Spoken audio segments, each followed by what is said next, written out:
তারা বিভিন্নভাবে বিভিন্ন প্রকল্পের টাকা আত্মসাৎ করেছে, তার বিরুদ্ধে সর্বস্তরের মানুষ আজকে গর্জন করছেন এবং সাধারণ মানুষের যে গর্জন সেটাই হবে তৃণমূলের বিসর্জন।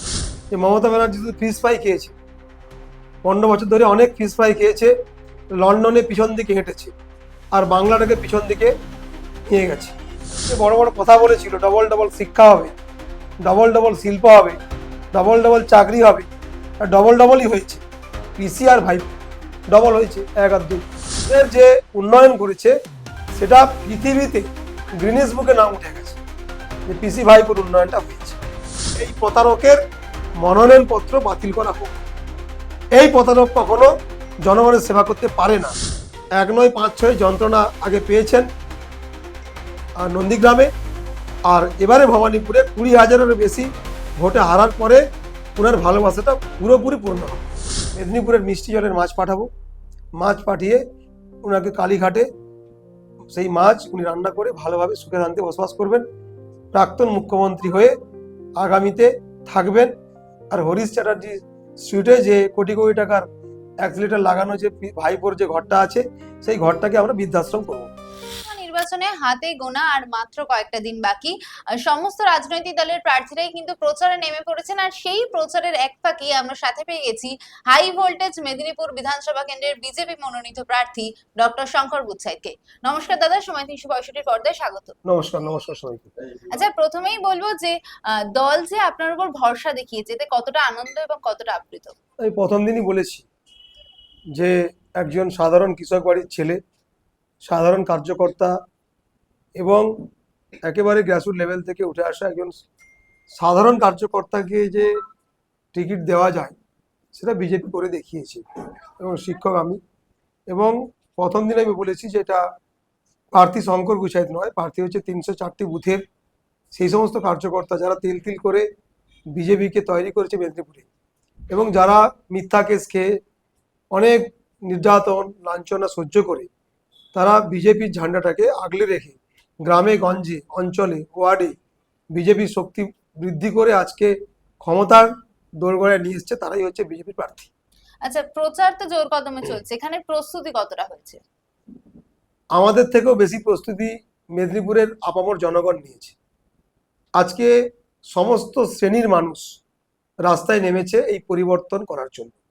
বিজেপির কার্যকর্তাদের সঙ্গে তারা যুক্ত হচ্ছেন, বিভিন্ন ক্লাব, বিভিন্ন সংগঠন, বিভিন্ন পাড়া, বিভিন্ন টাইপের মানুষ তারা বলছেন আজকে যে এই সরকার যেভাবে 15 বছরে শিক্ষিত বেকার যুবক থেকে শুরু করে সর্বস্তরের মানুষকে ধ্বংস করেছে, নষ্ট করেছে, শেষ করেছে, তাদের বিরুদ্ধে এক হয়ে সর্বস্তরের মানুষ এগিয়ে আসছে একটাই স্লোগান নিয়ে, বাঁচতে চাই বিজেপি তাই, পাল্টানো দরকার চাই বিজেপি সরকার। আচ্ছা, আপনার মতে এখানে কি কি কাজ এখনো হয়নি যেটা আপনি জয়ী হলে সবার প্রথম করবেন? না, আমরা তো বলেছি, আমরা যে সংকল্পপত্র তৈরি করেছি এই বিধানসভার জন্য 1 সংকল্প প্রকাশ করেছি। আমাদের রাজ্য থেকে ওভারঅল একটা সংকল্পপত্র এসছে, তাতে আমরা তো পরিষ্কার বলেছি যে মায়েরা অন্নপূর্ণা ভাণ্ডার, মাতৃশক্তি ভরসা কার্ড আমরা প্রত্যেক বাড়িতে দিচ্ছি। আমরা বলেছি যুবশক্তি ভরসা কার্ড, যুবকদের নিজের পায়ে দাঁড়ানোর জন্য আমরা 3,000 টাকা করে প্রতি মাসে তাদেরকে দেব। এবং এখানকার সবথেকে বড় সমস্যা হচ্ছে ট্রাফিক সমস্যা, যানজট, রাস্তা নেই, পাকা বাড়ি নেই, শৌচালয় নেই, প্রত্যেকটা বাড়িতে পানীয় জলের ট্যাপ যাওয়ার কথা সেটা হয়নি। তাই সর্বস্তরের মানুষ, শিক্ষা থেকে শুরু করে স্কুলগুলো উঠে যাচ্ছে, হাসপাতালে ডাক্তার নেই, নার্স নেই, সর্বস্তরের সমস্ত ক্ষেত্রেই আজকে মানুষ অবহেলিত হয়েছে। আর তৃণমূল কংগ্রেস যেভাবে মেদিনীপুর শহরের তোলাবাজি করেছে, তারা বিভিন্নভাবে বিভিন্ন প্রকল্পের টাকা আত্মসাৎ করেছে, তার বিরুদ্ধে সর্বস্তরের মানুষ আজকে গর্জন করছেন এবং সাধারণ মানুষের যে গর্জন সেটাই হবে তৃণমূলের বিসর্জন। আচ্ছা, আপনি যে যুব শক্তি কার্ডের কথা বলেন, অন্নপূর্ণা ভান্ডারের কথা বলেন, এটা আসন্ন ভোটে কতটা প্রভাব ফেলতে পারে? না, এটা আমাদের তো বলেই দিয়েছি, মাননীয় স্বরাষ্ট্রমন্ত্রী প্রকাশ করেছেন সংকল্পপত্র, সেখানে পরিষ্কার বলা হয়েছে যে আমাদের 3,000 টাকা করে মাতৃশক্তি ভরসা কার্ড মধ্য দিয়ে আমরা অন্নপূর্ণা ভাণ্ডার আমরা সেটা প্রতি মাকে দেব। তার জন্য কোনো কাউকে 1 টাকা ঘুষ দিতে হবে না, কাটমানি দিতে হবে না, যেটা তৃণমূলের ক্ষেত্রে হয়। আমরা বলেছি যুবশক্তি ভরসা কার্ড 3000 টাকা করে দেওয়া হবে, সেখানেও আমরা আশ্বস্ত করছি 1 টাকাও কোনো কাউকে কাটমানি দিতে হবে না।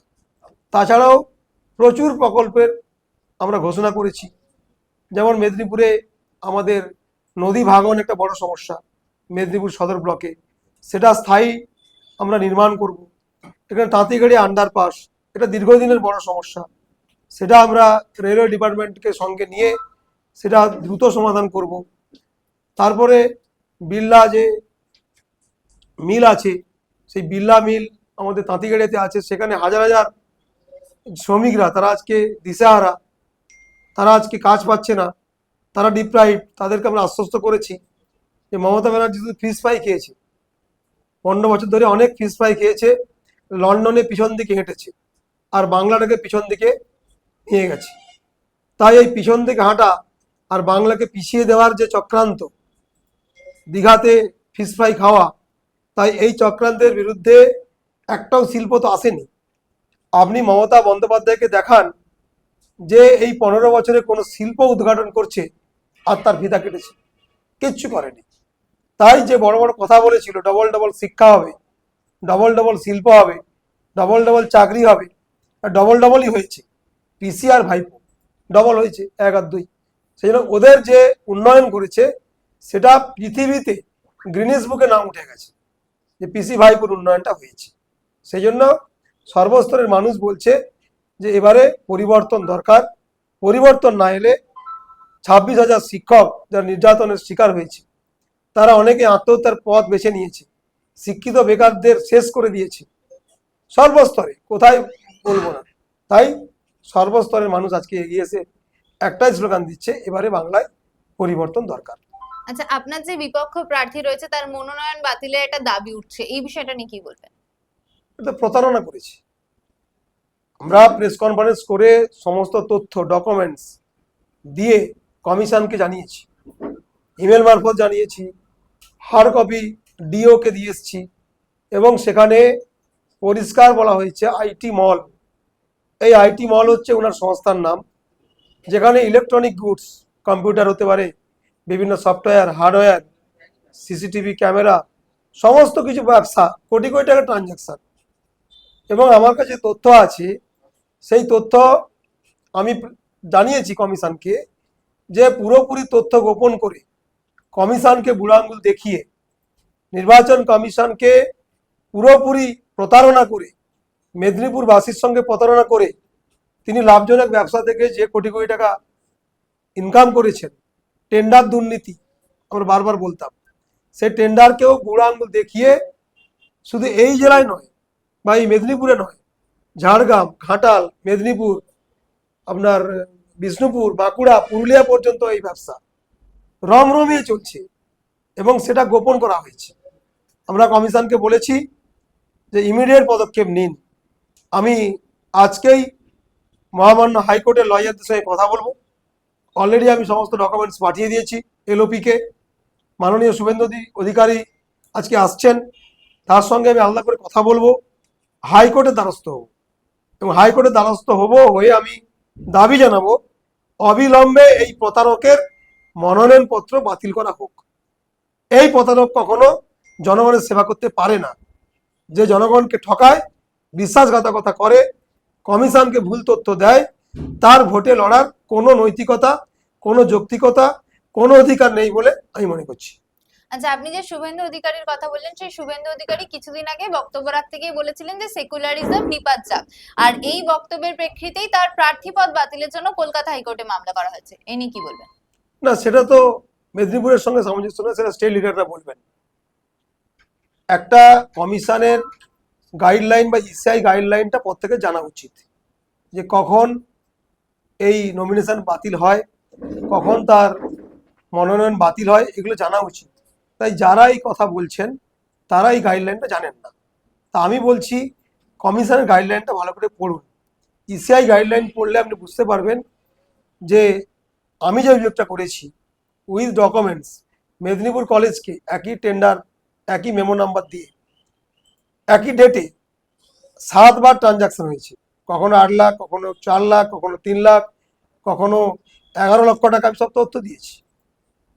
আমি তো 3 দিন হয়ে গেল প্রায় আমার তথ্য দেওয়া। আমি বিপক্ষ দলের প্রার্থীকে বলবো, যদি আমার তথ্য মিথ্যা হয় তাহলে আপনি কেন প্রকাশ্যে এসে বলছেন না যে না শঙ্করবাবু যা বলেছে মিথ্যা? কেন বলছেন না? উনি তো ভয়ে ঘর থেকে বেরোচ্ছেন না, উনি তো সাংবাদিকের সামনে আসছেন না, কেন বলছেন না? তার মানে চোরের মায়ের যে বড় গলা, সেই বড় গলা এখন ঘর ঢুকে গেছে। তাই মেদিনীপুরের আপামর জনগণ যোগ্য জবাব দেবে 23 তারিখ। এই প্রতারককে তাড়িয়ে মেদিনীপুরে পদ্মফুল ফুটবে, এটা নিশ্চিত থাকুন। আচ্ছা, মমতা ব্যানার্জি বলেছেন তিনি বুলডোজার নীতিতে নয়, তিনি ভালোবাসার নীতিতে বিশ্বাসী। ইনি কি বলবেন? হ্যাঁ, ভালোবাসা তো অনেক পেয়ে গেছে সবাই। 26,000 চাকরি চলে গেছে, তার রাস্তায় বসেছে, অনেক ভালোবাসা দেখেছে। আমাদের আইসিডিএস কর্মীরা কলকাতায় বসে আন্দোলন করেছে, পুলিশ লাথি মেরেছে, নাটক করেছে, তাদেরকে ম্যাডামরা রাস্তায় বসে বিষ খাচ্ছে, অনেক ভালোবাসা, অনেক ভালোবাসা আমরা দেখেছি। তো আজকে শিক্ষিত সমাজকে বলছে ডিএ দিতে পারছে না, এটা অনেক ভালোবাসা। 7ম পে কমিশন চালু করতে পারছে না, এটা অনেক ভালোবাসা। লক্ষ লক্ষ বেকার যুবক আজকে ঘুরছে, পরিযায়ী শ্রমিক হিসাবে বাইরে রাজ্যে চলে যাচ্ছে, এটা ওনার ভালোবাসা। আমাদের গরিব মানুষরা ঘর পাচ্ছে না, তাদের শৌচালয়গুলোকে তৃণমূল কংগ্রেস খেয়ে নিয়েছে, এটা অনেক ভালোবাসা। খুন হচ্ছে 304, 350 প্রায় কার্যকর্তা, তাদের রক্তের মমতা ব্যানার্জির প্লাবন ঘটছে, এটা ওনার ভালোবাসা। মিথ্যা কেস দিয়েছে হাজার হাজার কার্যকর্তাকে, এটা ওনার ভালোবাসা। আমাদের 21 সালে নির্বাচনের পরে যে পোস্টপল ভায়োলেন্স হয়েছিল, তাতে হাজার হাজার কার্যকর্তাকে ঘরছাড়া করেছিল, মিথ্যা কেস দিয়েছিল, ইলেকট্রিক লাইন কেটেছিল, নির্যাতন করেছিল, ধর্ষণ করেছিল, বুলডাজুর দিয়ে ঘরগুলোকে ভেঙেছিল। গড়বেতা, আমাদের খড়গপুর গ্রামীণ, আমাদের মেদিনীপুর, আমাদের দাঁতন থেকে সর্বত্র, এটা তো ওনার ভালোবাসা। ওনার ভালোবাসা কি সবাই জেনে গেছেন। তাই আজকে আর 1 নয় 5 6 যন্ত্রণা আগে পেয়েছেন নন্দীগ্রামে, আর এবারে ভবানীপুরে 20,000-এরও বেশি ভোটে হারার পরে ওনার ভালোবাসাটা পুরোপুরি পূর্ণ হবে। আচ্ছা, মেদিনীপুরবাসী কতটা আপনার সঙ্গ দেবে বলে মনে হচ্ছে এবং কেন? আপনি আমার প্রচারটা একটু দেখুন, প্রচার দেখলে বুঝতে পারবেন যে আমার প্রচারের সঙ্গে কতজন থাকছেন, কিভাবে থাকছেন। আজকে প্রত্যেকটা জায়গায় যাচ্ছি, কেউ শঙ্কর স্যার বলছেন, কেউ শঙ্কর বাবু বলছেন, কেউ শঙ্কর বলছেন, এটাই তো ভালোবাসা। আজকে তো উৎসবের মেজাজে আমাদের বিজেপি কার্যকর্তা যদি 10 জন প্রচার করে, সাধারণ মানুষ 100 জন প্রচার করছে, এটাই তো ভালোবাসা, এটাই তো উৎসব, এটাই তো আগামীতে পরিবর্তনের কাণ্ডারি, পরিবর্তনের সূচক। তাই আজকে মেদিনীপুরের সর্বত্র খুশির হাওয়া, যে 23 তারিখ সকাল সকাল 2 নম্বর বোতাম টিপে পদ্মফুলে ভোট পড়বে আর তৃণমূল বিদায় নেবে। আচ্ছা, মেদিনীপুরের ফল কি হয় বলে মনে হচ্ছে? কত লিডে জয় পাওয়ার আশা রয়েছে? জনগণ ঠিক করবে, লিড জনগণ ঠিক করবেন। আশীর্বাদ আমি পাচ্ছি, ভালোবাসা পাচ্ছি, আমি সমস্ত জায়গায় যাচ্ছি, প্রচুর ভালোবাসা, আশীর্বাদ। কেউ মিষ্টি খাওয়াচ্ছেন, কেউ চা করে খাওয়াচ্ছেন, কেউ প্রসাদ খাওয়াচ্ছেন, কেউ ভাত খাওয়াচ্ছেন, বিভিন্ন জায়গায়। তাই এই ভালোবাসাই প্রমাণ করছে আগামীতে রেজাল্ট কি হবে। মার্জিন জনগণ ঠিক করবেন, কত ভোটে তৃণমূল বান্ডিল হবে জনগণ ঠিক করবেন। আমরা শুধু আশীর্বাদ পাচ্ছি, ভালোবাসা পাচ্ছি, এটাই আমাদের পাথেয়।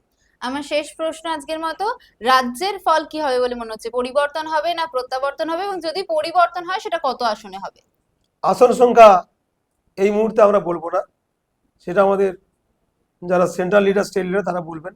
তবে এটুকু নিশ্চিত হয়ে গেছে যে ক্ষমতায় তৃণমূল আর থাকছে না। 14 তলা থেকে ওনাকে জনগণ নামিয়ে, ওনাকে যে নাটক উনি করেছিলেন, যে মাছ ভাতের নাটক, আমি বলেছি ওনাকে মেদিনীপুরের মিষ্টি জলের মাছ পাঠাবো। মাছ পাঠিয়ে ওনাকে কালীঘাটে সেই মাছ উনি রান্না করে ভালোভাবে সুখে শান্তি বসবাস করবেন। প্রাক্তন মুখ্যমন্ত্রী হয়ে আগামীতে থাকবেন। আর হরিশ চ্যাটার্জি স্ট্রিটে যে কোটি কোটি টাকার অ্যাক্সিলেটার লাগানো যে ভাইপোর যে ঘরটা আছে, সেই ঘরটাকে আমরা বৃদ্ধাশ্রম করব।